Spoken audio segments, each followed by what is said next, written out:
Chuck Walton here for the Bison Express. Right now I'm joined by a very, very special guest, our brand new head soccer coach, Philip Gyau. First of all, congratulations. Welcome back to Howard University. Thank you so much. Now we know that you're a Howard alum. You did great things here for the Howard program.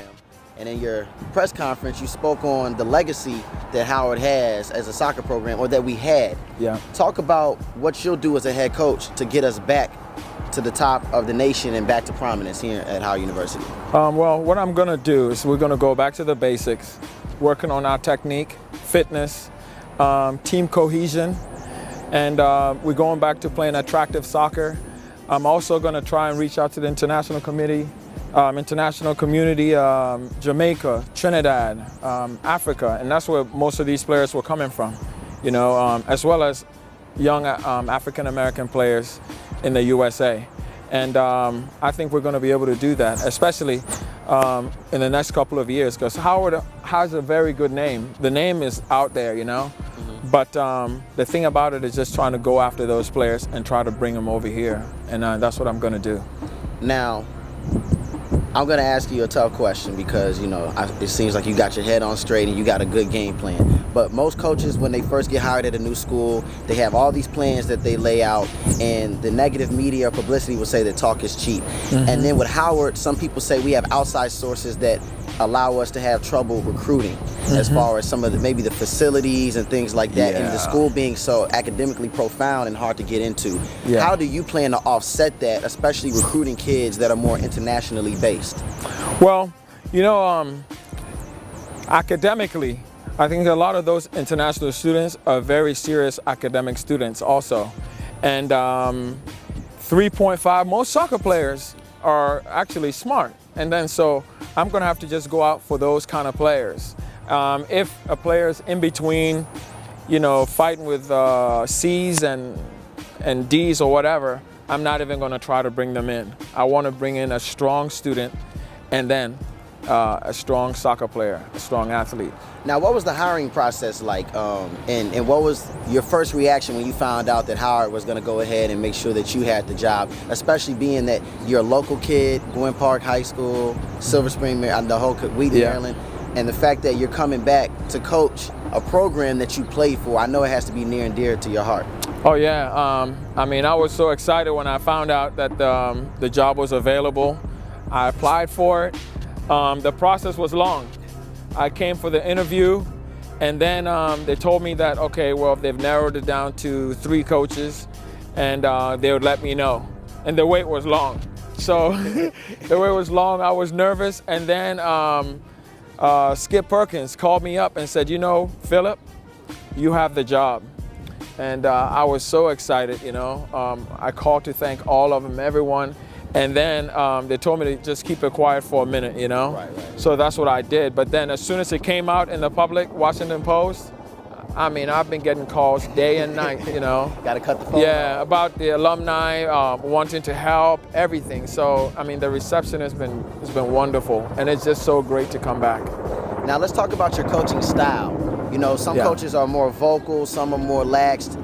You know, try and let their players do, you know, the talking for them on the field. What type of coach are you, and what type of team can we expect to see out there on the soccer field for Howard? Well, you can expect a fit team, right? Because I do that with all my teams, from my young team to the oldest teams.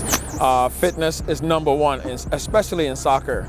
That's where the game is now.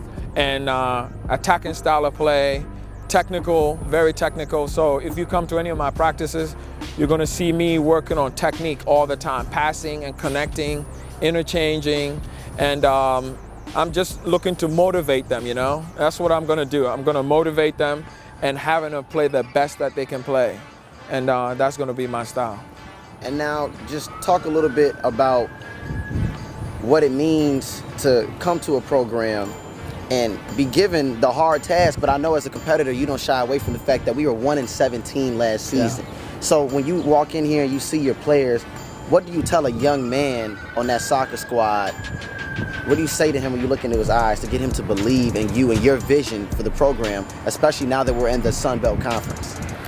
Well, what I'm going to have to do is just get a couple of early games and win. got to win. We got to just schedule a couple of winnable games, right, and get the confidence going. Because with everything, it just takes confidence. Preparing properly. I think in the past, like when you fail, a lot of times it's in what you're doing, in the preparation. And then so I think if we prepare well, and I've seen this team, I saw them against American University. It was a tight game. And then towards the second half, the fitness level always goes down. It just goes down. And then so it just tells me that if they prepare physically, they're going to be able to battle, because technically they're not a bad team. They just have, I just have to make sure that they know the importance of physical fitness, especially in dealing with today's soccer. Now, I'm aware that your son and your daughter are both players and very good players as well. Yeah. And I'm aware that your daughter is a Duke recruit. Yeah. Is there any chance that we can get her away from Duke and get her here at Howard University? Hey, never say never, never say never. Anything is possible? Yeah, because they've been looking out for my daughter, in terms of going on the campus. We went to visit North Carolina. All the top schools in the country, because my daughter's on the national team. She's been on the national team since she was 12. Oh, wow. Yeah, and then so the college coaches, they all go to the national team games, and that's how we started getting those connections and stuff, But yeah, I wouldn't say never, never, because Howard University made me what I am.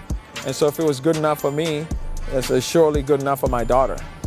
And speaking of being good enough, my last question is, the athletic department, the Bison Express, the boosters, can you just talk about the importance of people and, the alumni giving back to the athletic department in Howard in general? Yeah, well, giving back to the program is very, very important, because the more resources that we have, the more coaches, the quality coaches that we can bring on, players, support, and support can carry you a long way. If we can get them supporting us that way, it would be great. And I'm really looking forward to it. And we're looking forward to you being here and leading us back to the top of the conference and the new Sun Belt Conference. Sun Belt Conference, yes. That's new Howard head coach Philip Gyau with myself, Chuck Walton, on behalf of the Bison Express. Coach, good luck, and we'll see you out there on the field. Thank you so much, Chuck. Thank you.